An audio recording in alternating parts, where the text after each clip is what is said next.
I don't think you're going to be able to take the smile off my face. There's so much joy in my heart right now because this man that you're about to meet, we got met on the phone, and literally from the time that he said one word, his spirit jumped through the phone. I told him I was going to force him to be my friend for the rest of his life.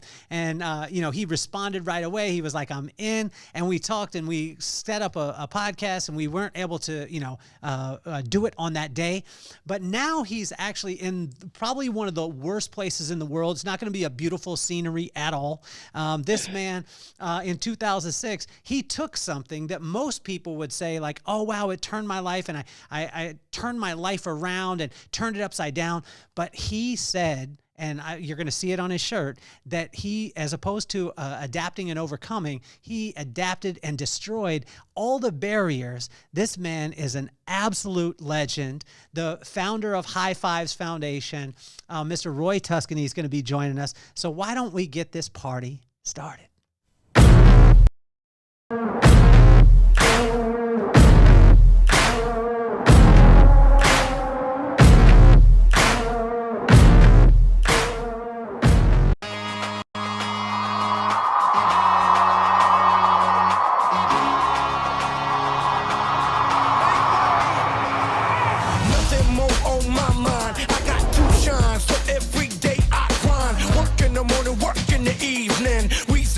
Cause we believin', it's for certain. We put the work in.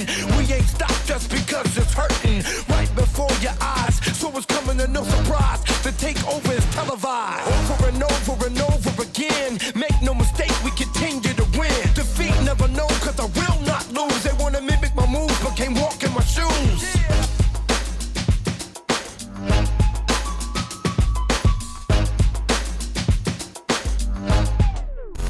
Hey, I have the coolest friends in the world, but my friends have the coolest wives in the world. I was just telling Roy, I said, hey, it's amazing what you do. Do you want me to have a title for you? He's a humble guy. And he was like, I said, do you want a title? Because so your wife will think you're cooler. And he's like, no way, man. My wife is way cooler than me. Welcome to the show, Roy Tuscany, man. It is an honor to have you, bro. Oh, Kelly, what an opportunity to be here. I mean, I got a beautiful backdrop and we've got a beautiful time ahead of us chatting about radness and everything. So true honor to be here. And thank you so much for having me as one of your guests. Hey, I just want to tell everyone out there watching, that's a green screen behind him. He's trying to front. He's in some office in Iowa. Now he's in solitude, showing off, flexing on me a bunch. Hey, man. Let's jump right into it. 2006. I mean, you're an extreme athlete, but 2006. There's a little something that happens. Talk to me about it. Yeah, 2006. I was an aspiring pro skier. I was down in Mammoth Mountain with our retreat from the academy I was working at, and early morning, had some new skis. Snow was a little bit faster, and ended up going 130 feet on a 100-foot ski jump. Came down from 30 feet in the air, and the resultant impact into the snow burst fractured my T12 vertebrae and left me partially paralyzed from the belly button down. And I crashed, and when I crashed, dude, I've seen death. I know we're jumping right into this, but I'll jump right into it right with you. Like I've seen death. I saw it right in my own eyes. I floated out of my own body's existence, was up hovering above my body. Patrol came down, put a air mask on my face, and the second they did, got sucked right back into my own body. And that's been my journey ever since. And I got put back on the earth. There's this Lil Wayne song where Lil Wayne talks about he spoke to God, and him and God made a deal, and God made a prophet. And there's two ways to look at that. There's the prophet, those that are able to help overcome, but then there's also the PROFIT. And God, I believe God got a prophet with me. And I've been able to continually pay back God for all the things in this world that He allowed me to stay on this planet. And I think that's a big takeaway. It's why I do the work I do. And I feel like I was given a reason that day to come back, and the reason's to help others. Hey, man, high fives, right? And I think high fives is the coolest thing. I think if you turn down a high five, I think you're a D. You know what I'm saying? Like, and I try this out, Roy. I try this out in the mall. I roll up on people who I don't know and I just say, high five. And you can't turn one down, but you turned this into something that is helping people all over the world. Talk to me about high fives. Yeah, non-profit organization. We're based in Truckee, California. We serve North America. We're a 501c3, registered foundation, and we're focusing on preventing life-changing injuries and providing resources and hope if they happen in the outdoors. And that's the mission of the foundation. We really have the vision of being the safety net of the outdoor sports community, and like for me, like it's like hair club for men. I don't know if you remember that commercial back in the 90s. Me and you don't got to worry about that. We got all this beautiful hair. But like in the early 90s, there used to be this dude that would come on and he'd give you this spiel on why hair club for men was like, if you want beautiful, luscious hair. And then he'd end it with, I'm not only the president, but I'm our first client. And it's like, that's the truth of me. Like, we call all the people we help athletes, because athletes give an identity. We could call them grantees, awardees, recipient. It doesn't have anything to do with professional status. So we use the term athlete. And I always refer to myself as athlete zero, the one that started it all. But then, at the same time, like I'm leading the charge for the 759 individuals that we've supported through the recovery process. And, it's a beauty, it's like the blue skies behind me that isn't a green screen, like this is real life. And like, why not give people blue skies? Hey man, take me to the place. Like when you go to jump, right? In 2006, you take that jump right when you launch. Do you know?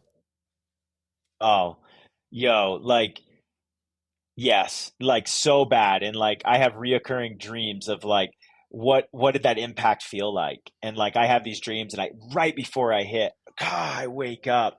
But, 2006, I'll never forget it, hit the jump. And as I'm still gaining air, as the landing's just going away from me, I said, dude, close your eyes. You're going to not want to see this impact. And I hit the snow with more force. I thought when I came to it, I had sliced my thumb a little bit, so there was blood everywhere. But I thought I hit the ground so hard, and I remember the impact. I remember the sensations that went through my body. I thought my legs went through my shoulders, to be honest. Like, that's how hard I hit the ground. And with all the blood that was all around me, I was like, God, I must have done that. Like, I'm going to be a mess. Like Humpty Dumpty, like, dude, that was easy. I'm going to be a complete mess. But, in the all honesty of things, I cut my thumb and I burst fractured my T12 vertebrae. That was it. Everything else, did not. I hit my head too pretty bad. And I think I have some, years later, as I'm going to therapy and everything like that. I've got this amazing therapist. Like, we're really starting to dive into, that day and like trying to figure out the trauma. But I believe, I probably got a little bit of a head injury from that as well. It was before helmets were a thing. And, that's why we've got a big campaign at High Fives called Helmets Are Cool. But yeah, I didn't have a helmet on that day, hit the snow, thought my legs went through my shoulders, cut my thumb, burst fractured my T12 vertebrae. And, just completely changed my life forever. So when you did, and you said you had an out of body experience, when you were outside your body, were you wearing the same clothes? No, I was like literally like just wearing the most comfortable clothes. And I think that's why I wear athleisure all the time. Like I wear Vuori and Lulu, like all those different brands, that's like, they're comfy, man. I like to wear a shirt that's like so soft. So when you wear it, you can't even tell you have it on. And I think like, that was the whole reason why I continue to wear athleisure as much as possible. And even when I have to dress up, man, I wear some of the wildest outfits you've ever seen. I gotta do an auctioneering event on Saturday night, and I got a red camo shirt with a bolo tie, like super comfy pants, some Air Jordans on my feet, and a cowboy hat on my head. Like I want to be comfortable, and I want to be comfortable not only in my skin, but also in the things that I wrap my skin in. So when you were out of body, you're hanging with God at that time, right? You're looking at your body. How did God talk to you? What kind, did he have an accent? Did it have a deep voice, kind of Morgan Freeman? Is that your God? Or, did he have was he saying, yo, bro, like, did he have a skier accent? The skier accent too. You know what I'm talking about? Yeah. I mean, this is kind of like that conversation from Neighbors. Like, who's your Batman? Like, are you Michael Keaton? Like, I am Batman. Or are you more like Christian Bale, where you like come in and you're like, I am Batman? Or just some people who who picks Val Kilmer or George Clooney? Like, no one. So it's like, who's your Batman, man? Yeah, no, no, no, no. I mean, all the praise to Ben from, who's got apples and stuff like that, but he should stick to things Boston, not Batman. And um I think like for me, like it was more like this serene, like it was so quiet and like there was so much hectic chaos happening in that moment. I remember being outside of it, looking down. There was four patrolmen all around me, helping me. And then the second this individual took the air mask and put it on, my actual body, I literally was like, and I came back in. I remember opening my eyes and a bunch of my friends were standing around and I look up and the only way I can ever explain like the look on their face was like if you had just gotten a puppy and the puppy runs out into traffic and all of a sudden it gets hit by a car Uh, and like that face of just utter, despair. All the cuteness is gone. There's nothing cute in your face. And, people are looking at it. And that's when I really realized I was like, man, this is really, really bad. Like this is really bad. So take us to that mentality too, because I mean, you're such a light in this world, like such a positive. I mean, you're definitely overshadowed by your wife, but we'll go there later. Um, but, but, but you're a light, right? What did you go through a time? Did you just wake up and be like, oh, wow, I came back. God put me in some athleisure. You know what I mean? He was Ben Affleck up there talking to me. And then I came back in, I got sucked back into the body. Now I got this responsibility. Or did you go into a dark time while you were there in the hospital, kind of going, woe's me. Why did this happen to me? Yo, like I was super positive through my days in like ICU and rehab, and it's actually how I came up with the name High Fives. The doctor came in the next day and like looked at me and gave me this great report, and I remember putting up my hand and just holding it there and holding it there and holding it there, and what felt like probably 5 minutes, it was probably like 10 seconds at most. I finally had to tell the doctor to slap my hand, to congratulate him for being such a good surgeon. But that's where the name came. And then, over the next couple, months, I was just really held such at a high regard of, oh, this guy just had a life-changing injury. Let's make sure like we just kind of like butter his whole life right now. And then, everything came to like a really dark place. I started to have big complications with my feet. I had pressure sores. This progression that I was on like really plateaued. The girl I was dating at the time, ended our relationship. I went back to living with my parents. And like all of a sudden you're this, what was a aspiring pro skier living on its own, living on his own, just like living life to the fullest degree, skiing bottomless pow every day and just like shining in that world. And then all of a sudden you're on your parents' couch, like watching Dog the Bounty Hunter at 3 a.m. because you can't sleep from the amount of, dude, I've seen more Dog the Bounty Hunter episodes than anybody alive. Like, dude, I know everything, the little daughter they had and Beth and, young blood, like all the characters on the show. Like I've had intimate moments with them at 3 a.m, man. Like when you can't sleep and A&E is just bumping you with Dog the Bounty Hunter reruns. And so like, I just like, I went from, on top of the world to the bottom and, I started drinking heavily, really heavily. And, it wasn't until I met this dude, Wayne Burwell. I was going to this workout gym for a while. And then all of a sudden when everything kind of hit rock bottom, I just sat at my parents' house and did nothing. And one day I decided, hey, let's go back to this club. It was called the River Valley Club. It was a super high-end luxury workout facility in Vermont, where I'm from. And one day, like 30 days into it, drinking Maker's Mark every day as much as I could, I decided to go back. And I walk in with my crutches, and he looks at me. He's like, dude, where you been? He's this big old black dude, like just one of the most, you think I got energy. Wayne's got energy, 10x me. Played for Dartmouth football, played in the CFL a little bit. And he's like, dude, where you been? And I was like, oh man, like life's messed up right now. And he's like, all right, here's the deal.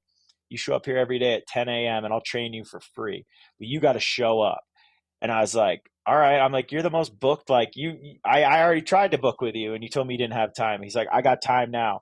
And you have one responsibility. And it's what I tell everybody, everybody we help with High Fives. Like you have one job and we'll take care of everything else. Is you got to show up, and you show up and we'll take care of everything else. Wow. And, Wayne Wayne changed my life. But here's the best part. Wayne's the most physically fit human in the world I ever met. He's got like 0% body fat. Um, I was like, Wayne, the day I go back skiing, you got to be there. He's like, dude, dude, I'm a black man. Like, and I'm not trying to sound at all, racist or anything like this. These are direct words from Wayne. He's like, my people, we don't ski. And there's tons of great African American skiers out there, but in Wayne's mind, he's like, we do not ski. And I'm like, all right. And so, Wayne made the deal. And the first day I went skiing, he came out. And the beauty was, like, I was relearning and I knew what I was doing. Wayne's the most physically fit. He looked like Bambi. His knees were like buckling inwards. And he was trying to like turn with his shoulders and stuff and tackle the hill. And so it made my first day back on snow so like amazing, because this guy who has literally like rebirthed the old Phoenix out of the ashes and got me to a really great physical component of my life, he couldn't save a lick to ski. And the great thing is, last year, it was like the 15-year anniversary of it. Had Wayne come meet me in Vermont, and I took him skiing again, and he's still a terrible skier. He skied twice in his life, both times with me. I love Wayne. He's one of the best humans in the world, but the one thing Wayne can't do, Wayne can't ski. He can't ski at all. Hey, I've always wondered, Roy, like, what is it with extreme athletes? I mean, you guys are a different breed. Like, like you actually want to jump off things, where most people are like, that's my worst nightmare. You know what I'm saying? And you go at it. And not only do you go at it, but even through your injury, like, you just got off the slopes right now. And I know you weren't on the bunny hill. Like, you know what I'm saying? So is it a DNA? Yeah. Is it a DNA thing? Is it was it upbringing that creates this, or what is it? I don't. The thing I've always thought about is, like, if you look at everything in this world as art, and art's such a beautiful thing. Like, would you ever take the paintbrush out of the artist's hand, as like you driving down the road and you see someone like painting a landscape or something? Like, would you ever just pull your car over and just yank the paintbrush out of their hand, being like, you're done, you're being dangerous? No, you wouldn't, And so it's like, it's my form of art, and I've been truly blessed, man. I've had a ton of injuries, but I've always found the will, the relentless approach to, move past the injury and get back to doing the things you love. And like, yeah, I go surfing all the time. I just got back from Byron Bay in Australia, surfing the Pass, which is, such an incredible wave. And, I just got done skiing, as you said, here at Solitude. I've been teaching this dude. He's amazing. He's like my little brother now. He's from Costa Rica. His name is Dariel Alberto Melendez Davil. And Dariel is a 23-year-old single leg amputee. I met him on the professional adaptive surfing tour, and I was like, yo, we call each other Papi. I was like, Papi, I want to teach you how to ski. Like, you're teaching me how to surf. Like, I want to show you my world. The dude's been skiing 16 days in his life. He hadn't even seen snow until December of this past year, and he just shredded all day with me at Solitude, skiing Black Diamond, skiing faces, just like smiling, laughing. Like, he's a ray of light, just like me. And I think, like, these individuals like myself that have had these life-changing injuries, when you've seen the worst, why don't you celebrate every day? Like, we only get one life, man, like, we only get one life. And like, when you feel like you've already had your life completely changed around from an injury, like, you're only given two decisions. It's like sit in front of the door and sulk, or, bust through the barrier of that wall and just continue to live life to the fullest. And I think that's been like a big takeaway for myself. And, but to answer your question, is it in my DNA? Is it in my upbringing? No, it's definitely not my upbringing. My dad was an engineer. My mom was a teacher. They played golf and, nothing wild. But for me, it's just like, what does life look like without adrenaline? And I don't know what life looks like without adrenaline. It's how I, kick my body going in the morning, and it's just a part of the DNA of, I guess, the life I've made for myself. What about little Roy? Like, talk to me about, were you like the Little Rascals? You know what I'm saying? Like, making your own parachute and jumping off your roof? What was the first thing that, once you tasted it, you weren't going back? Yo, you remember GT snow racers? Remember those, like, they had a little steering wheel and a ski on the front and then two runners on the side? Well, we lived in Vermont growing up, and we had this long, steep driveway. And then at the bottom of the driveway, they'd pile all the snow that they'd clear off the driveway. And then right below our house, there was a house that burnt down like years and years before I was even born, or I think even before my parents built the house. And so there was always this like in-ground foundation. And so I would build a jump on the snowbank, and the goal was always to land in the old foundation, and I would stomp out the landing to the foundation. It was like a 20-foot gap, and I would hit it on a GT snow racer. And I just remember the first time doing it, and I made it. I was like, holy shit, it worked. And like then I just every time tried to, made myself go higher, made myself go farther. But it was really a GT snow racer. I give my like full adrenaline to that and the movie Cool Runnings. Like watching the movie Cool Runnings back in the day, like those four Jamaican bobsledders, like, and like I was like, I thought I was a member of the Jamaican bobsled team, but just in a different format. Dude. And I was a big Dukes of Hazzard fan. I was a huge Dukes of Hazzard fan. I think the Dukes of Hazzard growing up, like Luke and Bo and Uncle Jesse and obviously Daisy Duke, like I think they just like fueled my life for like, let's drive an orange fast car. We can erase the top of the roof. We definitely don't want that at all, I would repaint the car a little bit. I'd probably put an '05 on the side instead of the '01. And I'd call it the General 5 instead of the General Lee, just to get ourselves up to time and get ourselves respectful in the world. But yeah, the Dukes of Hazzard growing up, like I love sliding across the hood of my mom's car as a kid, and always them looking at me so weird. They're like, "You're screwing up the paint." I'm like, whatever. Like I'm Bo Duke. Have you got GT as GT a sponsor of High Fives? No, I mean, I should probably reach out to GT Snow. We got some amazing sponsors and partners. I was just at the Armada ski office, and one of their athletes who unfortunately passed away, this guy by the name of JP Auclair, he made a whole segment one year after he blew his knee, and he did it on a GT snow racer. And they actually have made an Armada GT snow racer that they sell, through their catalog, through their partners and everything.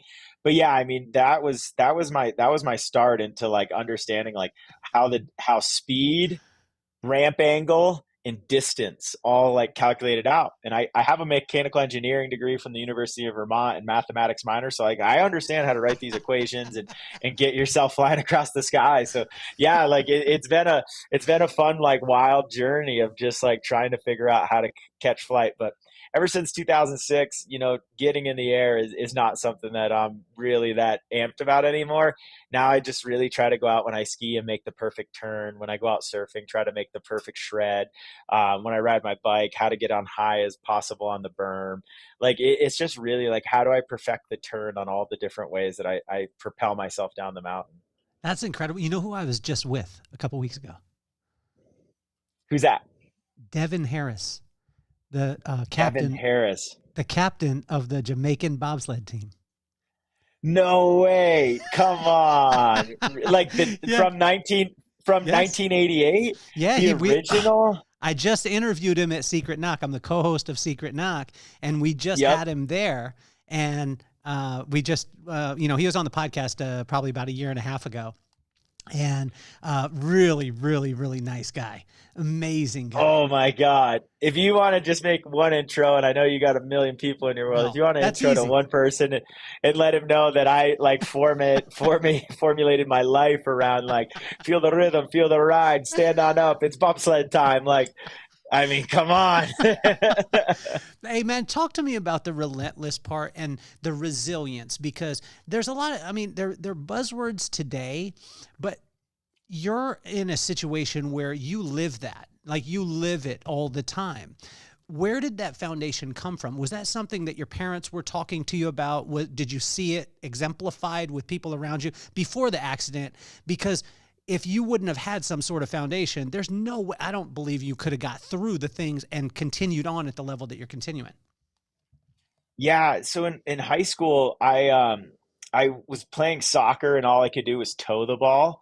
Like I had a mean toe, like hit the ball and it would just like make this weird spin in the air. And I really wasn't that talented at soccer.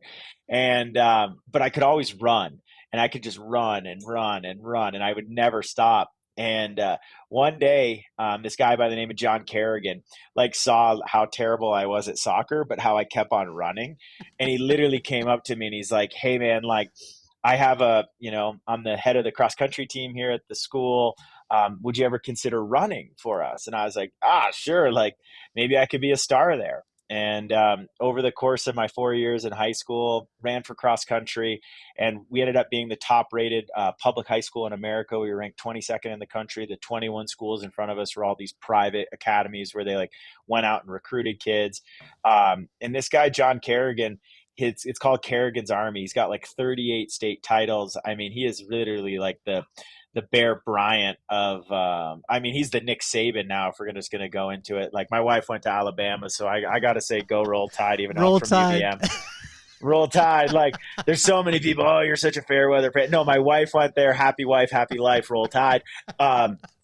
And so like John Kerrigan, like he gave me this, this drive, and everybody who went through Kerrigan's Army, like there's so many people who have become successful just from the skill set that we gained. And I even went as far as, getting tattooed and putting relentless like right across my upper collarbone right here. Like it's a part of my brand, and it's like my internal brand. Like be relentless in your approach and everything you do. And like why wouldn't you? And I just think that's like it came from learning how to run. We ran these far distances, like in high school you run 5 kilometers or 3.1 miles. Let's not get into the metric imperial debate. I've been debating this so much lately. But the 5K 3.1 mile, but we would go out and run like 15, 20, 25 miles every day at school. And his idea was if he could push us to the threshold, like if he could push you to run at your best ability 15 miles, then like what's 3.1? And like that was his whole approach to how he taught all of us. And like I think that is, when I got hurt, I just continued that idea of like, okay, well, if today is like 1 hour of PT, let's do 2 hours. Let's make sure we still take consideration of the body getting fatigued and tired. But like, if they're asking for one, then like, let's do two, so that when I need to do one, like one's easy. And it's kind of like that old weighted bat theory, in baseball, you swing a bat with a donut on it so that when you get up to plate, you got faster bat speed. Just kind of been my relentless approach to life is like, yo, if you want 1 hour, well, I'll give you two. How do you know when to quit? My wife, the reason why I say this is because my wife, she has the ability to be able to know, and it's an uncanny ability, but she'll go at something. She got a relentless spirit. She'll go at it, but then she knows like, I'm going to need to shift and I need to go this way. And in my head, for so long, it was just like, if you start it, you finish it, you just do it. And no matter what, which would get me hurt a lot of times, because there was some times where I just needed to stop doing that thing. Is there any time for you that it's okay to quit and shift and move on to something else? I think like having a son, I got a little baby boy, he's 4.5 years old. He's awesome. His name's Gunnar Owen Alexander Tuscany. His initials are GOAT, greatest of all times. Yes. And he's the one that's actually taught me like patience, and also like being okay with like stopping and just enjoying the present. I'm always like, oh, what can I do next? What can I do next? Like, what's the next move? Like, I got to stay busy. And with Gunner, it's like, yo, let's build a Hot Wheel city, and let's organize all the cars by color or by the model, and just like really take that moment to just appreciate everything around you. And I still like, dude, I'm in Utah today. I got to announce an event tomorrow. Then I fly home to Reno for 14 hours to auctioneer another event, and then fly right back here to Utah. So it's like, do I listen to it all the time? No. But at the same time, like my whole like existence now is like, how do I work so hard to then get those extra hours with Gunner? If a work day is supposed to be 10, let's get it done in 8. So then I get 8 hours with Gunner instead of, 6. And I think that's like a big takeaway for me. And Gunner's been the best teacher that I've ever had. And he continues to be the best teacher. And I think like, that's been a big learning curve for me, is like, what would Gunner do here? And like, Gunner's always like looking for a snake or a dinosaur or trying to find the Titanic. And it's like, like, this is so fun to just, be present in the moment, be imaginative, and, be fun in the process. So you talked about a concept. It's on your sweatshirt. It's the name of the episode, which is adapt and destroy. We've all heard adapt and overcome, and I was like, yeah, adapt and overcome, and I was in till I heard you talk, and I was like, Roy, I've been wrong all my life, man. Where were you?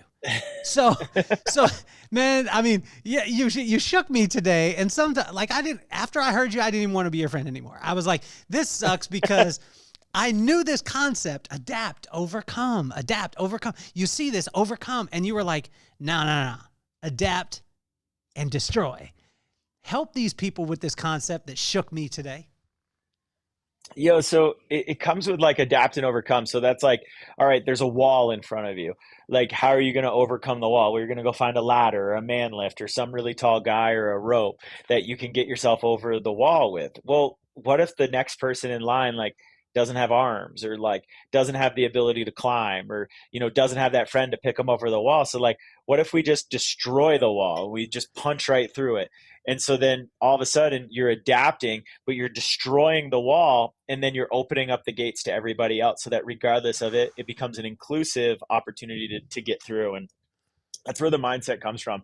It came from my buddy. His name's Kyle Marty. He's one of my watermen when I go surfing. Kyle is the head of Santa Cruz Search and Rescue. He runs Mavericks. He surfs Mavericks all the time. Last time he was there, it was firing at 65 feet. Marty's sending me pictures from the jet ski. Dude, look at my last wave. I'm like, oh my God, Marty. But he's the one who gave me the idea. And, it's just been something that ever since meeting Kyle, who's also gone through a life-changing injury and had a full recovery and everything, was just like, hey, this is really, really keen. Like, I think this is, the mindset. I ended up doing a TED talk about it. We brand all our clothes with it now.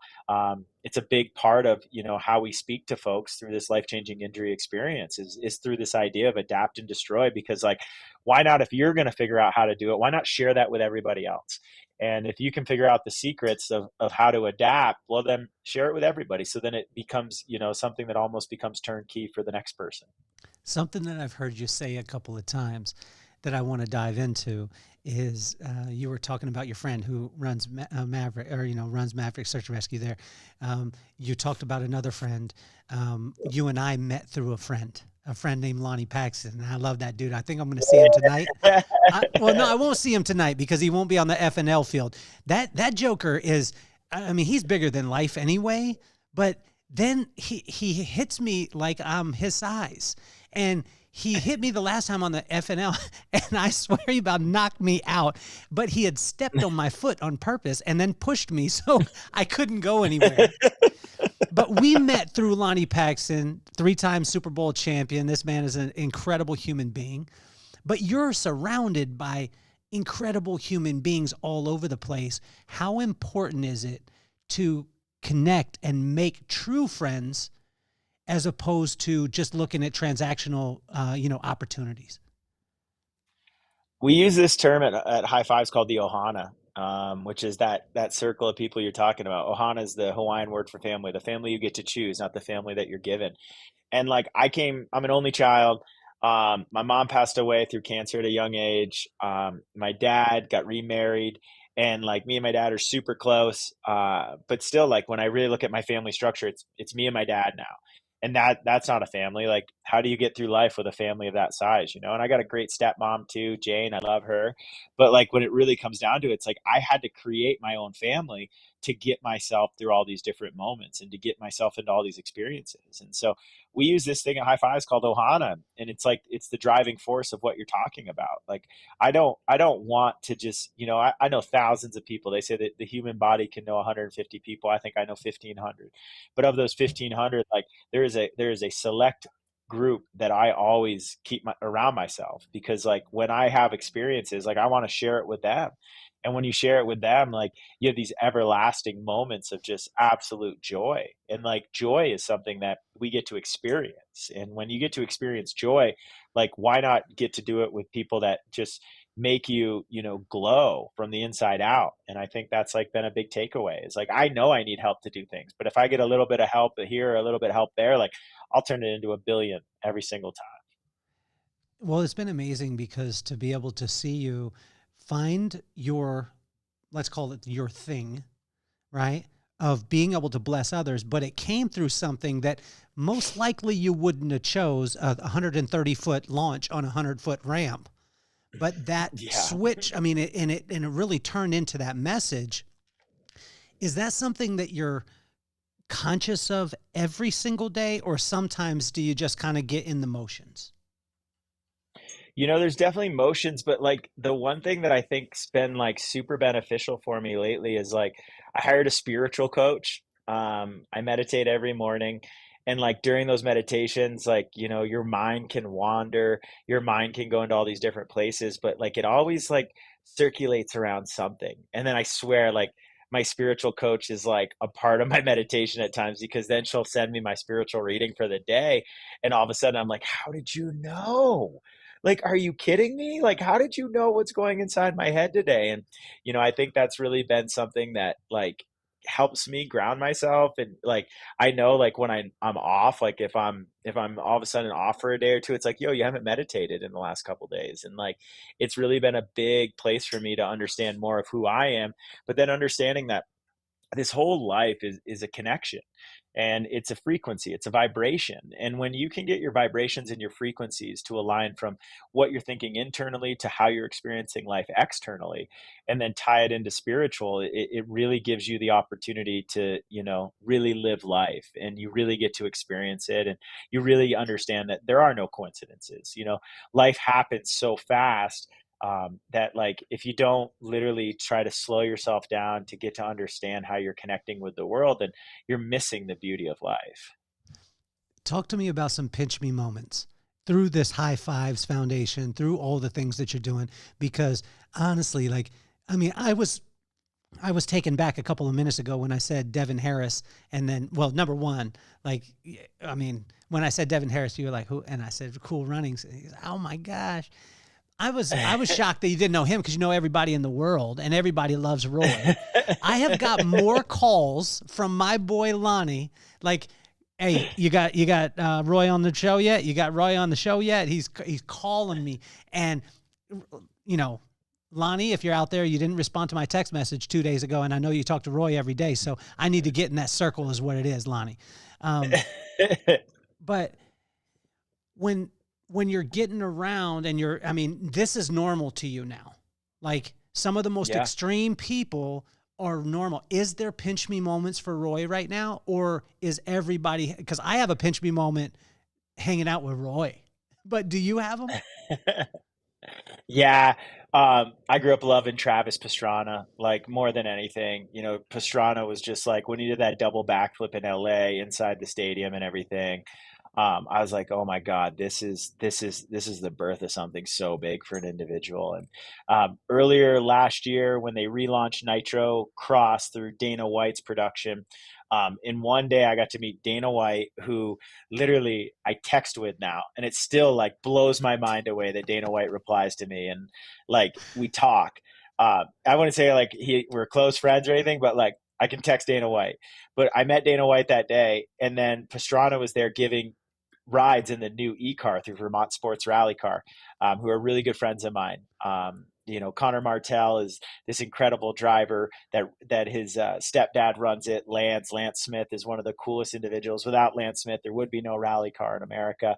And that later that day, they're like, Roy, do you want to go for a ride in the e-car with Pastrana? And I'm like, yes, please.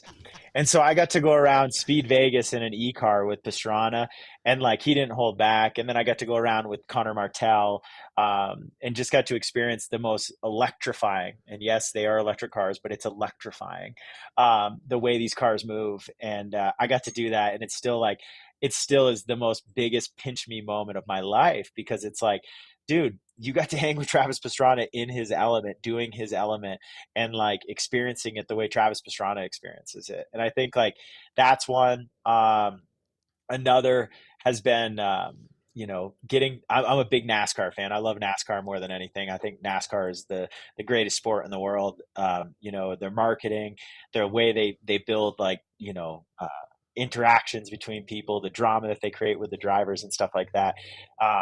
I become really good friends with Martin Truex, Noah Gragson, John Hunter Nemechek.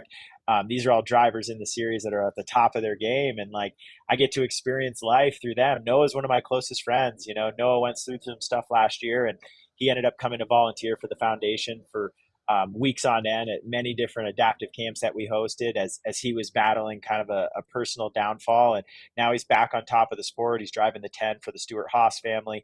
And it's just really cool, you know, like when all of a sudden, like your favorite thing, your passion of sports, you get to live it. And let me tell you, like the only thing I'm missing is to get to drive a NASCAR, and that'll happen soon enough. I'll just manifest it, and it'll pop up in my life in the time to be that I'll get to go around, you know, Daytona or Talladega or maybe Martinsville or Bristol or any of these awesome tracks that, you know, NASCAR visits. But, you know, that's really been a takeaway for me is like, I just manifest the things that I want to do, you know, and I think that's like, you know, a part of this life. Like when you realize you're in control, you can really start to live life.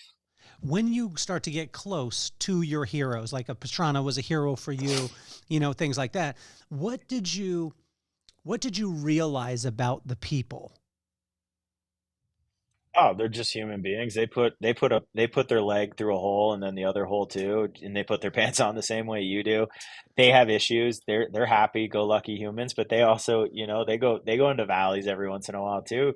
But it's really just about how they present themselves to this world. You know, they have a big smile, and I'll tell you what, my mom told me. You know, my mom used to have this mirror, and at the bottom of the mirror it said, "Smile. It'll make people wonder what you're up to." And that's always been kind of this like manifest that I've done. It's like just smile because it'll make people wonder what you're up to. And you know, it's way better than frowning. Like it's so hard to frown if you think about it. It's like that takes so many mouse muscles, but smiling, it's easy.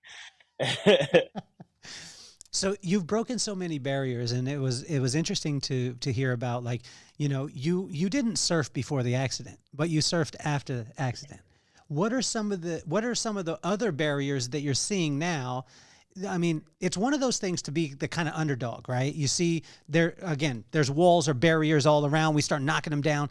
Then you get to a point where there's not a ton of resistance in your life right now, because if you want to meet a Dana White, you meet Dana White. You want to be. So what then? What then? And what now for you? Yeah. For now, it's like, yo, I want to make high fives as big as possible. You know, we just did this really cool competitive analysis with my team at the foundation, and looked at the other kind of foundations that live in the niche market that we do, and we're in the like top 10 of them, and we're sitting like, you know, on the backside of the 10, and it's like, what will it take to get ourselves up higher and higher and higher on that list, and until we're at the top, and it just takes, you know, making more connections, meeting more people. And I think like, yo, here, I'll go a little biblical on you, and I'll probably screw up the verse. I believe it's Luke 4:2 to 4:6, Okay. where there was an individual sitting outside of Bethsaida. I always say it wrong. Bethsaida, Bethseda, I. and there was a pool. There was a pool there. It was actually just a body of water, Mhm. and you know, people would wait by the water all the time for the water to swirl, and then when the water would swirl, people would then, you know, go into the water, and then they'd be healed. And there was an individual that was always sitting on the outskirts of the water waiting, saying all these other people, you know, have it worse than me, or they're more deserving to go out. And then one day an individual walks by and says, hey, you're just as worthy. You know, you sitting here and allowing others to go shows like how much you see your selfless, you know, approach to this life is giving others the opportunity to heal, but it's your turn. You're worthy, going to the water. And it later turns out that was Jesus that talked to the individual. And so ever since I read that, I've gone up, down, and around peaks and valleys. And during this one valley of my life, I ended up in Texas at this amazing facility called the Adaptive Training Foundation, led by Mr. Irrelevant 2008 pick David Vobora. And Dave really showed me that I was worthy. And when I got there, I dived deep into like all these different churches and stuff like that. Ended up going to Freedom Church for a while, and really diving back into just, you know, the understanding of, you know, different things. And, you know, that chapter hit me, and I was just like, or that verse hit me, or I don't know how to call things exactly in the Bible. But like that hit me, and I was like, that's you, dude. That is you.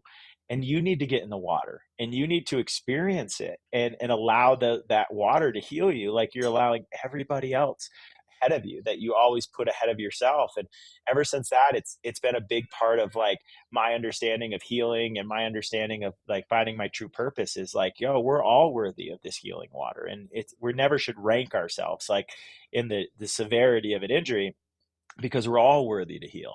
And that's been a big transformation for me to understand like, yo, like as much as the work you're doing for others, like you deserve it too, and you should provide yourself with this. And that's been one of the biggest takeaways for me is that verse in the Bible. So I'm not that religious. I do believe in a really high God.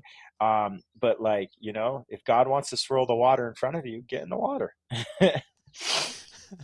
So what does a person do when they go into a valley or they're in one right now?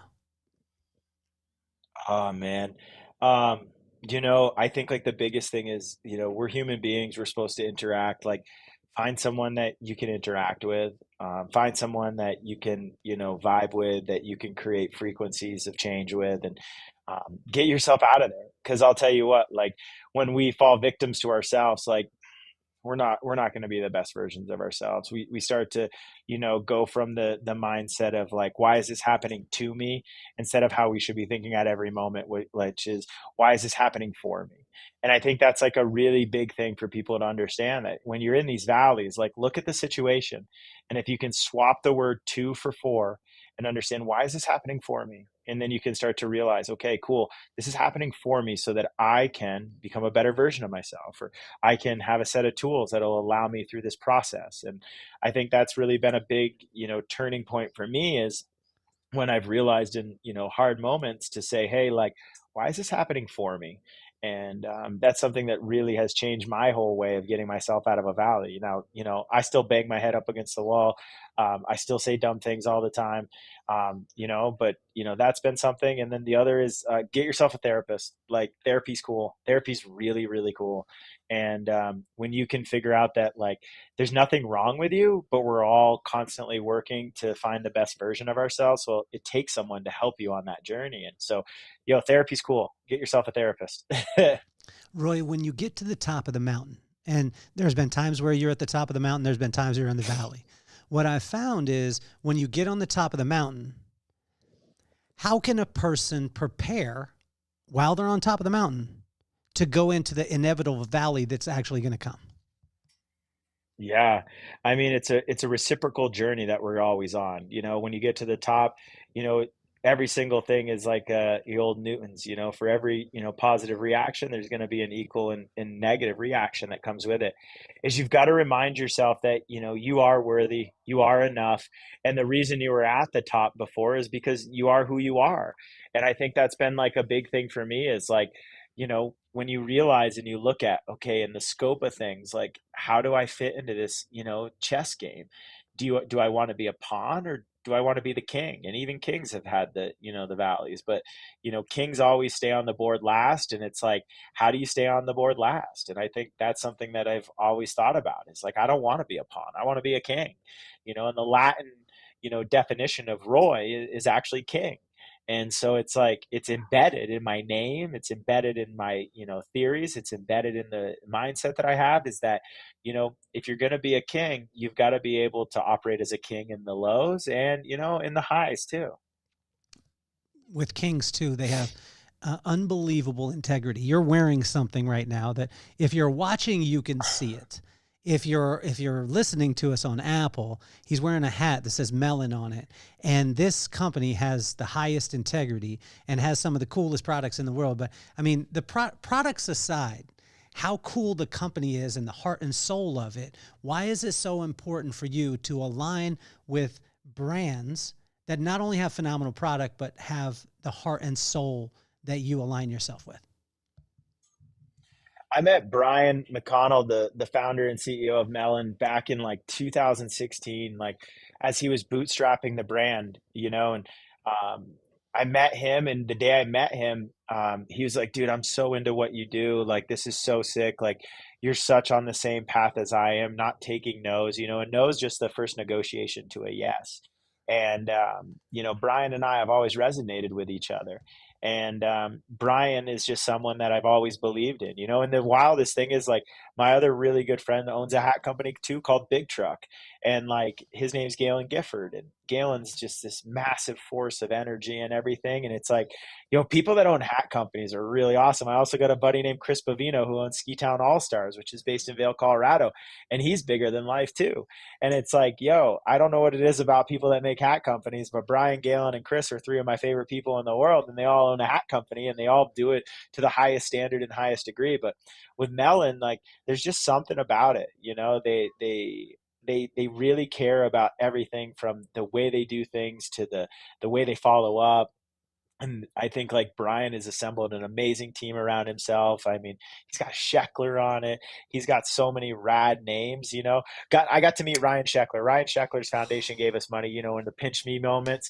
Like I got to meet Ryan Scheckler at Woodward Tahoe. He gave a bunch of money from his foundation, 2 high fives, for the work we do to help others. And like getting to meet Shaq was huge because like growing up, like life with Shaq, him and his brother on MTV, and all of a sudden you're there with Shaq and a bunch of other people. And I've been sober now for approaching 8 years. Scheckler's been sober now for a period of time. And that's when you really know someone, is when you can have that, connection with someone in a couple of minutes. And all of a sudden you start talking about what's sobriety look like to you and how has it changed your life. And like, I look at sobriety and I look at all the things like, yeah, do I miss going out with my friends and getting a drink and stuff? Yeah, sure. That's a connection, but it's not a real connection. And I think like that was one of the coolest things about meeting Scheckler was, getting to chat to him about like the successes we have all found since finding sobriety. And, I think of sobriety as a way of like, God gave me 1,000 drink tickets. And by the age of 36, I had used 2,000 of them. And so I was pulling drink tickets out of every other aspect of my life, success of my business, success of relationships. And when I realized that I was out of drink tickets, I started to realize that instead of pulling tickets out of other components of my life, well, let's just stop using drink tickets and start taking life tickets. And that's really been one of the biggest turnarounds for me. It was finding sobriety back in 2016. I accomplished it. I drank a handle of tequila. Like I did it. And I remember saying to myself the next morning, like, all right, dude, like your goal was to drink a handle of tequila all by yourself. Like, what's next? And what was next was most likely death. And like, did I want to die myself by drinking, or did I want to die living? And like, I want to slide into the pearly gates, like all broken up and everything, with a big smile saying like, I've lived every component of my life to the fullest. And I think that's really been a big takeaway. But yeah, meeting Scheckler, getting to chat with him about sobriety, being real, like that was huge. That was really huge. And he's a really great human being. And like, they say don't ever meet your heroes. I'll tell you what, if your heroes are Ryan Scheckler, Travis Pastrana, meet those heroes. I have met some others. I'll leave their name off to tell you what, like there was a baseball, football star from the late 80s and early 90s that I got to meet. He's not the coach of the Colorado Buffaloes. He's the other one. And I'll tell you what, I wish I never would have met him. Mm. Mm. Mm. It's wild once you get close. That's the crazy thing. Once you get close, sometimes you feel as if, hey, I would like to peel back. Let's talk about the real MVP. You were talking about her before we started off, right? And it's incredible because, the people always talk about like, that behind every man is a great woman. We understand that. But I tell you, when you have a partner in your life that amplifies you, and I'm very fortunate because I have Brooklyn, and you're going to meet her, and you're not even going to like me anymore, Roy. My wife is that cool. My wife is a gangster snowboarder, but you need to talk to her about a helmet though. She ain't wearing no damn helmet. Okay. So help a brother out. Help a brother out with this. Yeah. Talk to me about that beautiful woman who has gold from 2 things that most of the people don't even have one from. Yeah, Elena is the first ever female in the world to have gold medals in summer and winter games in the United States. She won a gold in 2008 in wheelchair basketball, and then 2010 went to Vancouver and swept up a bunch of medals, 2 golds, a bronze, a silver, and then came back in 2014, got another silver. So her birthday's 3/2/1, March 21st. She also has 3 golds, 2 silvers, and 1 bronze. You talk about someone that understands brand. No one understands brand more than Alana. She's like, yo, my birthday's 321. I'll have 321 in the gold, silver, bronze category too. But yeah, they say a king is only as strong as his queen. And like, it's an honest statement. I think what Alana is to me is she's the best mirror that I've ever had in my life. And when you can really understand that that mirror is not there to, harm you, you can really start to grow with that person. And I think like, the things we get to do together, we surf together, we ski together, we mountain bike together, we raise our son together. It's really awesome when you have such this solid human being that just like understands you and makes it so that you can, just absolutely understand all the things in this world. She's sending me some photos right now. Her son is all dressed up and she's doing like a model shoot with him right now. He's got his hair slicked back. He's got a button up shirt on. He's posing like a natural model. So I think like, it's amazing. And, she's been the best blessing in my world. And I'm just lucky to call her my partner, my wife, and my best friend. So with your son, as you're raising your son, Gunnar, I love the initials GOAT too, by the way. That's the gangster, man. I tried to slide one into my wife because my daughter was being born on December 12th, 2000. It was December 12th, 2008. So it was 1212. And I said, I want to name her Mike Check. And my wife's like, "What's wrong with you?" And I was like, "That would be the coolest thing ever." Mike Check 1212. Mike Check 1212. Yeah, that's what I thought. I have these dumb ideas, and then I joked with my wife and told her that I was going to name my son Gargamel. But how do you in the next generation? Roy's smile on his face is forged through fire, through trial, through challenges, right? How do you take little Gunnar and how do we pass that on to the next generation without him just consuming the crops that you planted? We immerse him around the disabled community, the adaptive community all the time. So I don't believe Gunnar at all sees disability or adaptive. I believe he sees people as whole. This past year at the ISA World Surf Championships, we met this amazing quad amputee from Scotland. Her name's Jade. She had spinal meningitis and lost 4 of her extremities. And Gunnar and her played every day, all day. And when we were leaving, he's like, "Mom and Dad, I'm gonna really miss Jade." And we're like, "Oh, like what's up, buddy?" He's like, "I know she's different, but I don't see her as different." And that was like, whoa, you're 4 years old, bud. Like, how did you come to this? And he came to it because he's just surrounding himself with it. And I think like we're not being, unauthentic with it. My wife and I take him everywhere with us. We're super blessed, and he gets to experience life. And I think like his best teacher are experiences right now more than anything. And Alana right now has him down in Santa Fe, New Mexico. They went to the dinosaur museum the other day. They went to the rattlesnake museum.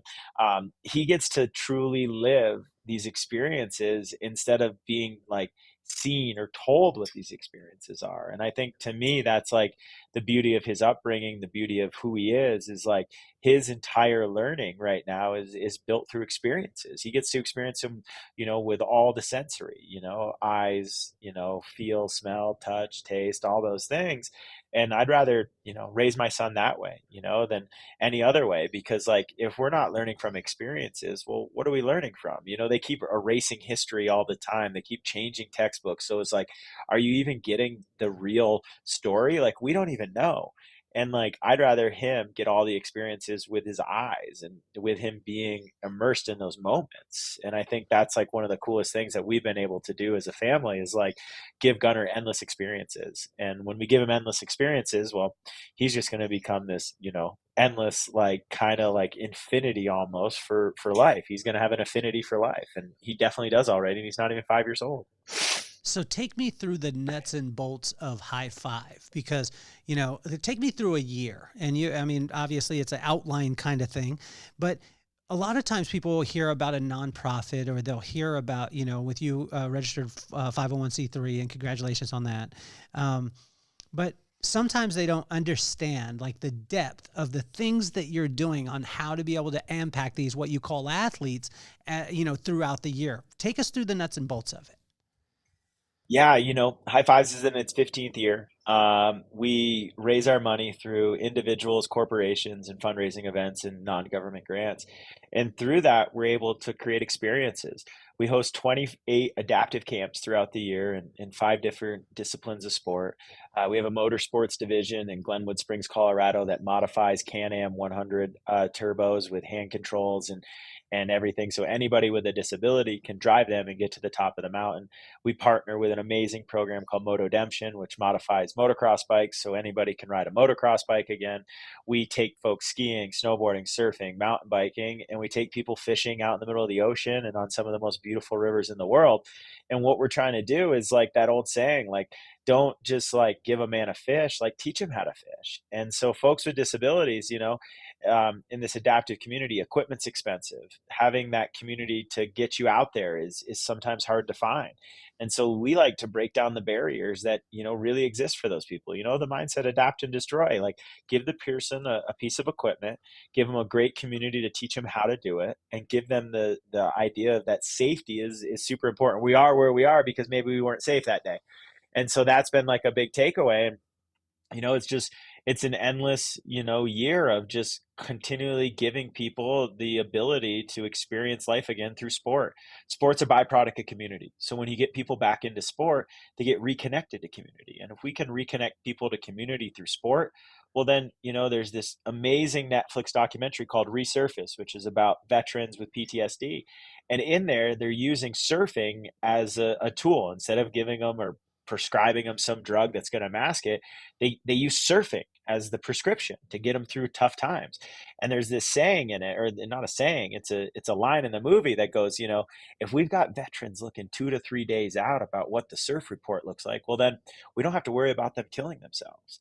And I know it sounds harsh, but when you really think about that, if you can make people start to look ahead, what's the surf like in 2 days? Oh, it's going to be 4 to 5 feet overhead with freaking 18-second between swell. Like, sounds like a pretty good day surfing.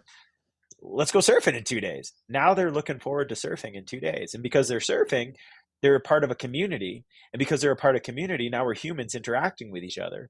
And now we're not just so much in our own space, we're living life with people and using sport as the byproduct to create those moments. With your surfing, what size of waves are you surfing, and what's the largest that you've done? What's cool is like I get to usually say the surf's overhead. So I sit down when I surf. I surf on a modified surfboard known as a wave ski. I use a paddle. When I first go out to lineups where people don't know me, the first thing I'm welcomed with is "Get out of here, you kook." And then the second they find out why I'm doing that, they're like, "Oh my God, like you'll all block for you." I'm like, "I thought I was a kook." And they're like, no, like I'm the kook for just assuming. And I'm like, "Oh, the old ass you me," It's like, it's this beauty thing. So I like to surf like a nice, like 4 to 6 foot, 4 to 6 foot wave. Biggest I ever surfed was outside of Santa Cruz. There's a spot just a little bit north of it called Davenport. Surfed a wave that was of like 12, 14 foot that day. I was way out of my league is what I got to say. I have video of it, so I don't need to do it again. But I'm not looking to go surf Mavericks or Nazare or Jaws or anything along those lines.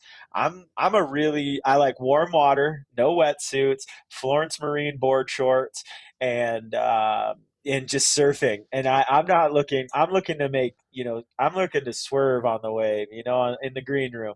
I'm not looking to go much farther than that. But like that to me is like my ideal of surfing is like you get to be out there with a bunch of different people and everybody's at a different level, but everybody can go out to the break. And then as the waves come in, it really dictates who gets to go. And I think like that's one of the beauties of surfing. Surfing's really inclusive. And, when people realize that you're doing it because it's a way of healing, you really get to connect with people. And, some of my best friends, this guy, Rob Jarvis, who runs all our safety for us, this old crusty Santa Cruz. Like if you think of like the stereotypical Santa Cruz crusty, I met Rob Jarvis 12 years ago.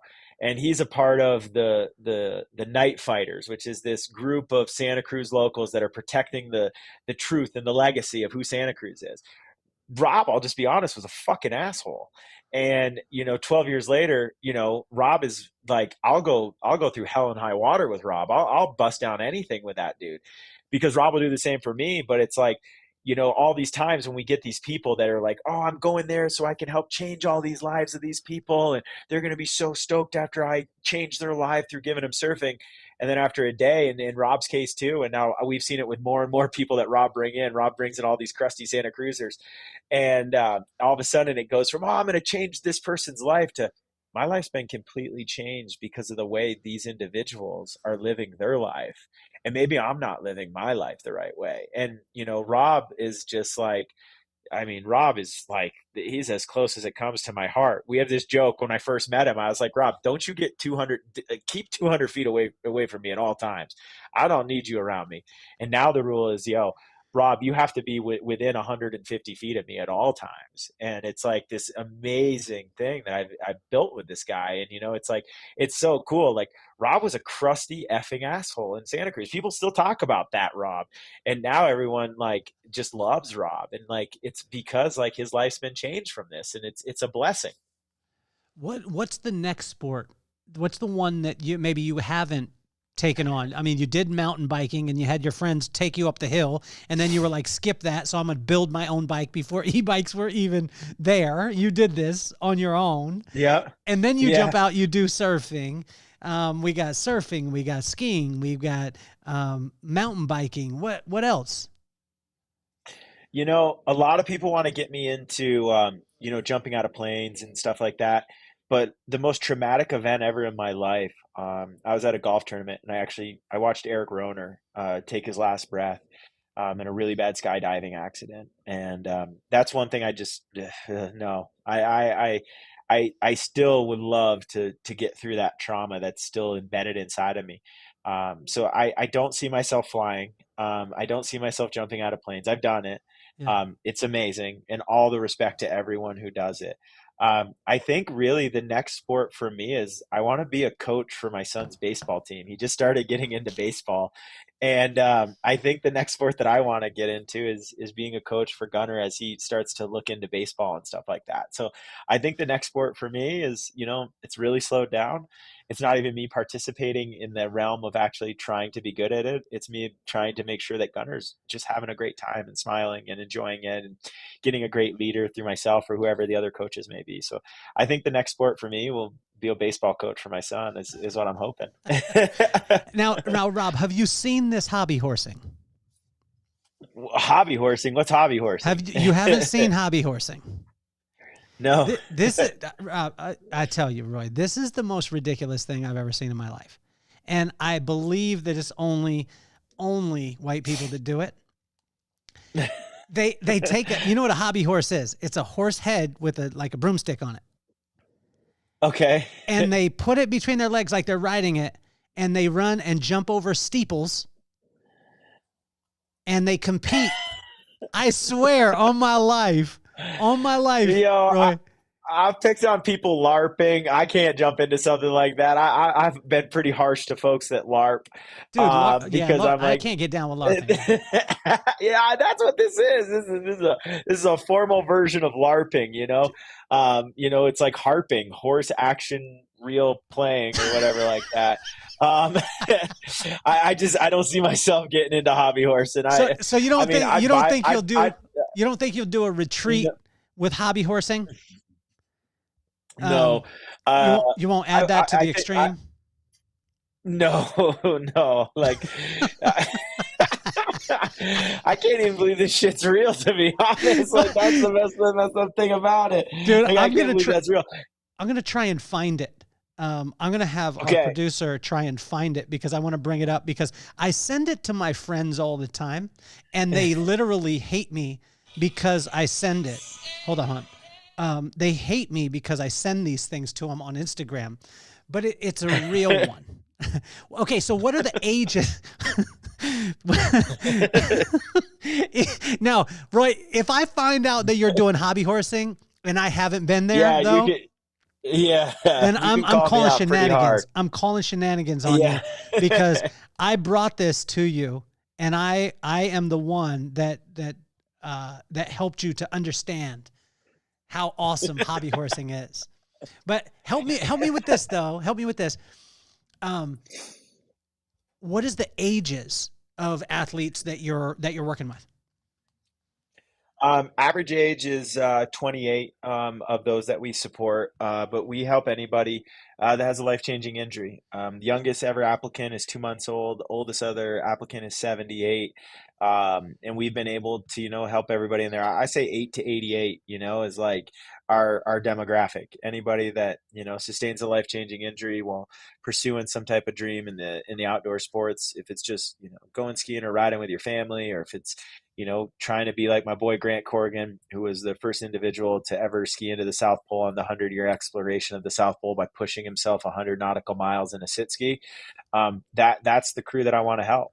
And I think it's like, if you have a goal, that makes you an athlete. And if you have a goal and I have the ability to either give you the skill set, the tool set, or whatever it may be, well, then I want to be a part of that journey to help you get there. And it doesn't matter how big, I'm here in Solitude with my best friend, Trevor Kennison. Trevor's been doing amazing things in a sit ski the last couple of years. He's got a documentary on Netflix right now called Full Circle, which once you see that movie, I executive produced it. It'll change your life on when you say like, am I doing enough? You're like, wow, this guy's doing so much. And, I think like that's really the types of folks that I want to help. When I met Trevor couldn't even figure out how to get in a sit ski. And then, less than 7 years later, Trevor's been able to not only be in a sit ski, but he's been able to do some of the most incredible firsts ever in a sit ski. That being, a double backflip, a backflip from a rail to a rail, dropping a 120-foot cliff.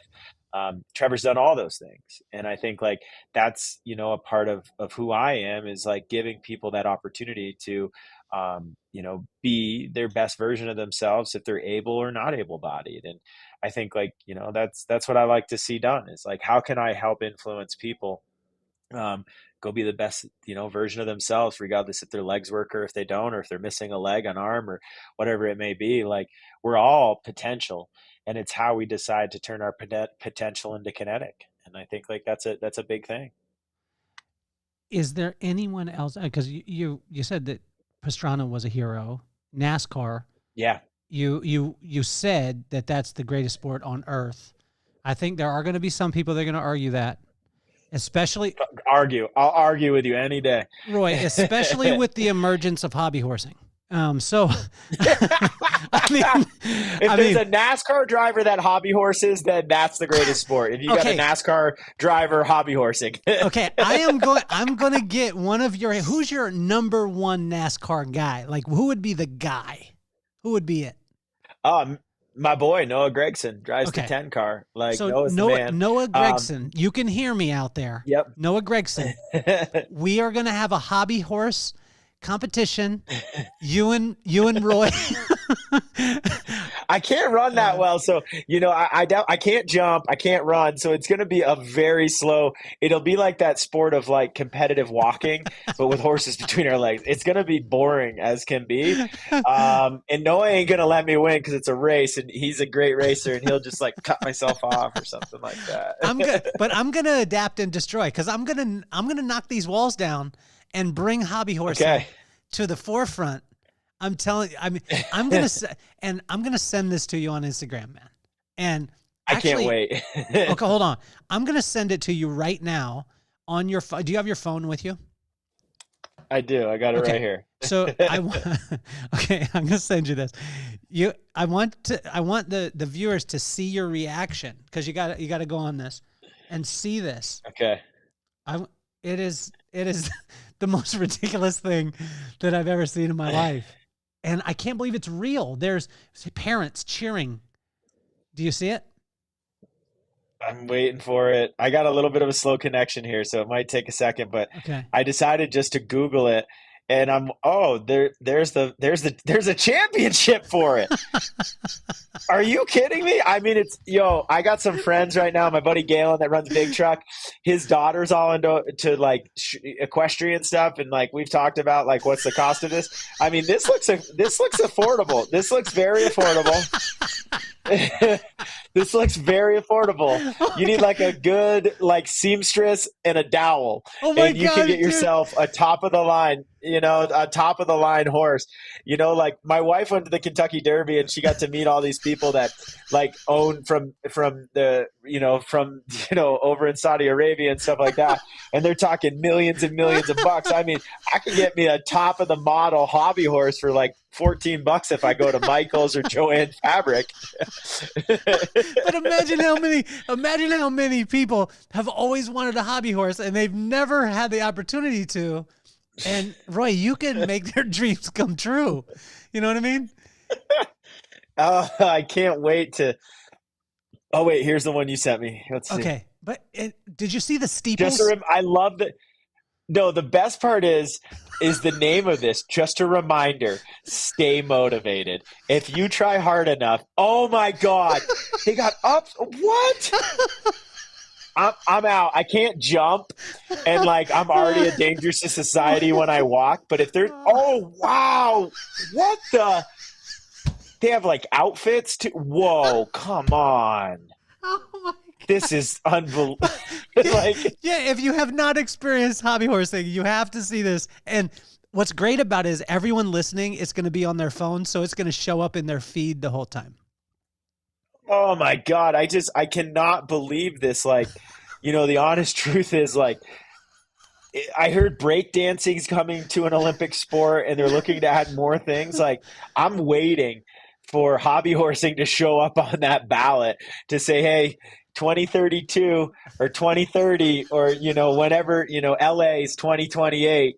They've already selected the disciplines for there. In 2032, hobby horsing, like let's go. Let's get you, into man. the Olympics. That's the next that's the next level of the game, man. I mean, there's levels and then there's hobby horsing. Yeah, that is the truth right there. I can imagine that. And now the representative from the United States here to get accepted their gold medal for hobby horsing. And then up there, they're just sitting there with their hobby horse. Oh, Jose, can you start hearing in the background starts playing, Star Spangled Banner's raring and the flag drops, our American flag, and the person's just there holding their hobby horse, got the gold medal. Oh my gosh. Oh, can you imagine the coaches though? Yeah. You got to try harder, stay motivated, get on that hobby horse and get back on it. Dude, you got to be relentless. You got to be relentless. How can a person get involved with high fives? Oh man, like we're super active on social media. We got a great website, an amazing team that builds all this stuff for the foundation, showcasing what we do. But, follow us on Instagram. I think that's a really big takeaway. There's great content that we put out there. We put out humor too all the time. Like we just did this F1 pit stop with my wife and her sit ski as she came through and just mocked on F1 pretty hard. We just did one with an adaptive snowboarder with a below knee amputation and made it look like a NASCAR pit stop. We love to have fun. We got great partners. We show really, uplifting stuff that makes you smile and makes you realize like, your life's not that hard. Like you've got it good. Check out our website, highfivesfoundation.org. Shoot me an email. I love to hear from people, and it's like, I get to meet people all the time. And like, my big thing is just, how do you conversate with them? How do you create that connection? And like, I believe in like every day defining the word courtesy through the actions that we have in this world. I just don't think courtesy is something that is taught enough anymore. And if we can use our actions to define courtesy every day, then like, just imagine how this world would be. And I think like, I think we're doing it at High Five. So, I feel like we're doing it. So, follow along our journey on social channels, go to our website. If you're in the Truckee, California area, please come by. We got this amazing 10,000 square foot facility that's got all the different modalities of healing. It's got hydrotherapy. It's got its own gym. It's got all modalities of healing. It's got a mental health suite. If you're in Truckee, California, and you've heard this podcast and you don't stop by the C.R. Johnson Healing Center, like I'll be disappointed, but I'll understand because you're just missing out on getting to have your cup filled to the top and overflowing. I was asking you too about my buddy who has Woodsy glasses. Do you know him? Woodsy glasses. They make he makes glasses out of old skateboards. Oh, that's sick. And he's there, man. He's there. Truckee his name is Luke. And Okay. I'll get you guys connected. This dude, the glasses, Please. Woodsy glasses, they're one of a kind, and you'll get them from like actual skated boards. So none of them are the same. And, you know, so I had asked him, one of my favorite skateboarders of all time was Christian Hosoi. Yeah. And so that for me, I just talked with Caballero a couple days ago. So Cab is going to be on the podcast, and one of my I have the dream list, right? So let's go to that. I have the dream list. There's two guys. My favorite group in the world is De La Soul. There's two left because Dave passed away last year. So Pastanus and Maceo. That's the ultimate. It's the holy grail for me, right? Yep. Next to Roy Tuscany. But now you and I hang out. We hobby horse. You know what I'm saying? Yeah, we hobby horse. We're starting the U.S. equestrian hobby horse team. We're going to be the captains, co-captains. It's going to be awesome. So I got that. Like I got that. And then as far as in the skateboarding realm, Hosoi. Like Hosoi for me, his story is phenomenal. Who's on your list? Anybody else? On my list of like folks to connect you know, with. I think I would really like to sit down and have coffee with Malcolm Gladwell.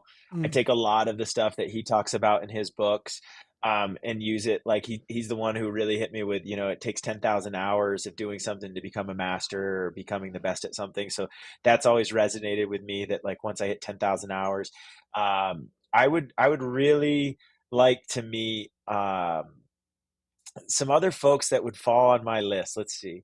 I would have loved to meet Ken Block. I would have really liked to meet Ken Block. I think like Ken Block was doing things so ahead of his time that like, to me, it's like, holy gosh, that's pretty amazing what he did. I would have loved to meet Dale Sr., raise hell, praise Dale. But again, I'm listing off people that, you know, have unfortunately passed away. I think like some folks, I grew up a big Ken Griffey Jr. fan. I think like Ken Griffey Jr. would be like all times. Like that guy is just like, he had the prettiest swing in baseball. I think he would be really amazing to get to chat with and get to understand, like, how did you live the moments of being the kid? Like he had so many names that were kind of built around him and built like that. I gotten to meet Kelly Slater in the airport. He's as amazing as you could ever think he is. He's like cool name too. Great dude. John. Yeah, definitely a cool name. Very cool name. Y'all spell it the same too. Maybe you should change your last name to start with an S. Maybe instead of it's Kelly Cardenas, it maybe should be Kelly Sardenas, and then you could have the same initials as him, you know, just to vibe a little bit more with him. This was a big thing, Roy, because growing up, there was no boys named Kelly. Right? No boys named Kelly at all. And the only boy named Kelly was Kelly Slater. And so I love the fact that you met him. And I love that he's as cool in person as, that's cool, man. He loves kids. He loved meeting Gunnar. I would love to meet John Florence. You know, I think like ever since he came out with like his original edits from back in the day that he released, like, John Florence is just like through this world. And then I think like, you know, from a music side of things, you know, I don't want to bring up dead people, but I would have loved to meet Mac Miller. I think Mac Miller was just spitting things that were just like so ahead of his time, and like getting to listen to his music still. I listen to Mac Miller almost every single day. It's just like some of the best stuff that I love to get down to. But in the music world, like, I think like, to be honest, like I would love to truly meet some of those long time, just like true rock stars, you know, the front man for Metallica, you know, getting to meet maybe Mick Jagger, like just guys that, you know, actually I know who I want to meet. I want to meet, Angus from AC/DC. Yes. That's who I would love to meet. You know who else? Hey, you know who else you need to connect with, which actually is a friend of the show and has been on the show, is Rick Allen, the drummer of Def Leppard. Yeah, he's only got one arm. The drummer from Def Leppard's only got one arm. The drummer Dude, from Def Leppard's only got one arm. That guy revolutionized. I mean, everyone calls Neil Pruitt from Rush the greatest drummer of all times, but like to be honest, like one to have the Bloodhound Gang like come out with a parody song about you only having one arm, but then to relearn how to continue the music that Def Leppard was doing back in the day, like world class, like just through the roof. And like I would love to meet him. Um, and then another person, I'm like one move separated from him, is Chad Smith, from the Red Hot Chili Peppers, the drummer there.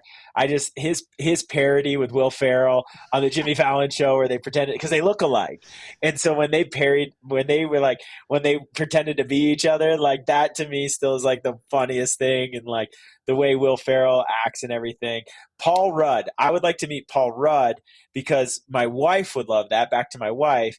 My wife's like crush is Paul Rudd. She was actually on Conan O'Brien. And every time Paul Rudd's on there, he shows this clip that's supposed to be from this most recent movie. And it's a clip from this like movie in the early 80s of this kid in a wheelchair falling off, going down a cliff, falling in the water and finding this alien.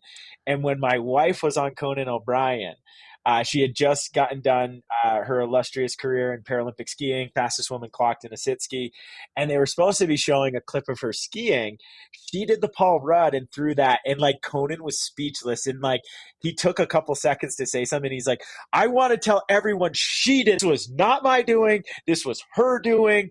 And I still think like, you know, like the true like showman that she is, like that speaks to it to a T. I challenge you when you get off this, type in Alana Nichols, Conan O'Brien. You will lose your crap watching it, and it'll just be unbelievable. And she got Conan. Conan was speechless. That's a hard man to make speechless right there. so what about like old school sitcom star that you would want to meet? Oh man, I mean, I would love to meet the guys who played Bo and Luke Duke, from Dukes of Hazzard. I really would. I would love to meet Richard Dean Anderson, the guy who played MacGyver. Yes. I'd love to meet the guy who was in Airwolf, who flew the helicopter and stuff. I would love, truthfully, to meet Anthony Edwards, who played Goose in Top Gun. Mm-hmm. And then also, I really would love to meet. He's now a famous movie producer, but and he does all of Mark Wahlberg's movies now. He did, Deep Horizon. He did all those ones. But it was the guy who played Dexter Rutecki in the movie Aspen Extreme. And I'm blanking on his name right now, but luckily I have the internet right in front of me. So why I'm blanking on his name is because we've been dropping names this whole time. I'm going to cheat real quick. His name is Peter Berg. Peter Berg, who now makes some of the most famous movies in the world with Marky Mark and everything like that. Peter Berg, I'd really like to meet Peter Berg because he played Dexter Rutecki in Aspen Extreme. So why don't we just set up a movie that you either produce or star in with Bo and Luke Duke, and Berg will actually do it? Yeah, I would love to recreate the Dukes of Hazzard in a new time frame. Who would I think it'd be all time. Who would be your crush from that old school, like, because we had some, I mean, Sam Maselli was mine. Old school Alyssa Yeah. Milano, you know what I'm saying? Sam Maselli from Who's the Boss? I'm telling you, Yeah. man, she rolls up in that van, I'm leaving. You know what I mean? Sloan from Oh. Ferris Bueller's Day Off. Sloan from Ferris Bueller's Day Off. Like, are you kidding me? Like, there is no one. And she quit acting like after Ferris Bueller's Day Off. So she has this illustrious thing even more about her because of the fact that like she decided that was like her end thing. So yeah, I think it was like Sloan Ketterack, or that might be the name that Will Ferrell says that he smoked weed with in Step Brothers with Johnny Hopkins. But Sloan from Ferris Bueller's Day Off would definitely be, or Roger Dorn's wife from Major League. I grew up watching Major League more than anybody. I know every single line to the movie. The Cleveland Indians are a Hankane Dasane, which means the Cleveland Indians are really shitty again. And I don't even think that's actually the translation. It's just what they used in it. But Roger Dorn's wife, I think so. Sloan from Ferris Bueller's Day Off and Roger Dorn's wife from Major League. So when you said Sloan, I thought you were talking about, which was one of my biggest celebrity crushes. There was two. well, early on it was Alyssa Milano. Then it was Jennifer Love Hewitt. And then Sloane from Entourage. Yo, I've been Emanuela rewatching Entourage. Emanuela. Oh, Shaqiri, man. I'm telling you. And get this, man. We were working at the Mandalay Bay, and she was staying at the Mandalay Bay. And there was someone that I worked with that got to do a room call and be there with her. And I was absent on that day. I believe that I was supposed to be there. Yeah. Oh man. Like, yeah, Sloan. I've been rewatching Entourage. I love Johnny Drama, the character. I love so my boy from Costa Rica that's here learning to ski. I've been trying to, show him things. So we've been rewatching Entourage. We're into just when they decided to bring Vince's buddy back from that was the troublemaker and everything that stole the Shrek catalog by keystering it and everything.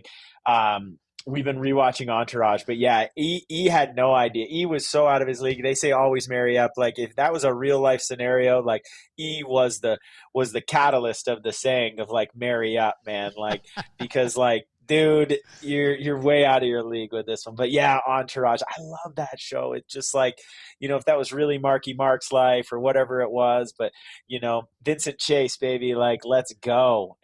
He's amazing. I just actually reached out. I cold reached out to Adrian Grenier because I want to have him on the podcast because he is such a icon. I just love what he is, and I mean, I want to meet Sloan too. I don't think my wife would be cool with me meeting Sloan though. Dude, yeah. But yeah, Ferris Bueller's Day Off, man, that is still just like through the roof. That theory too, like let's steal a Ferrari. What else is on the agenda? So tomorrow, are you you've got an event tomorrow too? I announced the pond skim here at Solitude, and then I hop on a plane, go to Reno, and my secret trait is an auctioneer. And so I get paid a lot of money to help other foundations raise a bunch of money through auctioneering. And it's my little like side hustle. It's my little secret that I do. I'm really talented at it. I can talk really fast and I can raise a bunch of money. And that's what I'm going to go do tomorrow night for this foundation in Reno called Rave, which helps children with cognitive and their families with a space for them to come and get to experience life, as if there is no barriers. And so tomorrow night I get to go raise a bunch of money for them. I'm really excited for that. How do you train to be an auctioneer? The Shane McConkey Foundation was throwing their first year after Shane passed away, and the auctioneer that they hired got stuck because we got like an 8-foot snowstorm. It was like Shane's way of saying like, oh, you guys want to put on an event? Try to do it with 8 feet of snow. And they couldn't get one. And they're like, who can auctioneer? I was like, guys, I don't know, but I have a feeling I can do this. And like, I lit the room on fire that night. And ever since then, like, it's something that I love to do. It's something I get to do. And it's something that, when I do it, I'm really excited that I get to raise a bunch of money for other great causes and help them hit the goals they want to hit and create more impact from, their experiences through getting more funds raised to help them do those things. And that's my thing. What are the foundational like pillars of auctioneering? Because like, and then that you got to give us an example too, Roy. Like, you got to hit us with. All right. Well, here's the deal. Because my computer's about to die here. And like, I'm going to tell you straight up, here's how we're going to do it. All right. Anybody in the room want to give me $75 for an Impala SS model car? The value of this car is worth over $1,000. And we're looking tonight to start our bidding at $100. Anybody want to give me 100? Looking to get 100. Anybody want to give me 2? I got 2 over there. Anybody want to give me 3? I got 3 over there. Anybody want to give me 4? I got 4. Anybody? I got 5. Kelly wants to give me 6. Kelly, this is an Impala SS, perfect model, never been out of the package. Are you kidding me? We need to get at least $1,000. All right, 700. Anybody want to go higher? I got 800. Anybody want to go to 9? I got 9. Anybody want to go to? Let's go to 1,000. Let's say 1,000. 1,000 is so much fun to say. Anybody want to go to $1,000? Sold to my man Kelly C. A brand new in the box Impala SS classic model car. It is yours for the taking, my friend. And thank you so much for donating to this incredible foundation and helping create more impact from your gift tonight. Roy, all of us want to be a part of High Fives. All the information is going to be in the link for the bio. But also, I'm going to ask you for this. I'm creating correspondence for the podcast, and I want to have you as a correspondent for the we're going to have to come up with the name. Because I don't think that charity encompasses it, but the empowerment, all those things. So we're going to come up with the name, but I want you to be a correspondent because I want you to be back on the show more and more. I'm going to force you to be my friend for the rest of your life. Do me the favor. Do me the favor. I started the podcast because of my 2 kids.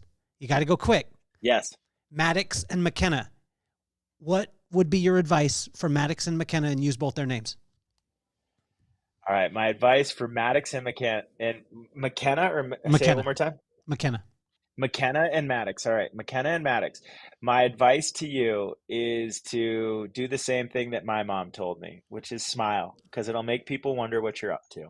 And I think that's the best piece of advice that I can give to anybody in this world. It works from all the way from 1 all the way to 100, because if you smile, it makes people wonder what you're up to. And I'll tell you what, if you're smiling, people are excited to be around you. Roy Tuscany, better than advertised. I absolutely love you. Get back on the slopes and then get to auctioneering. And hey, try out some hobby horses when you can, man. Roy, you're better than advertised, brother. Thank you for being on the show, man. Thank you, brother, so much, Kelly. Appreciate you, man. I appreciate you. You're officially off the hot seat. Peace, love, and soul. Later.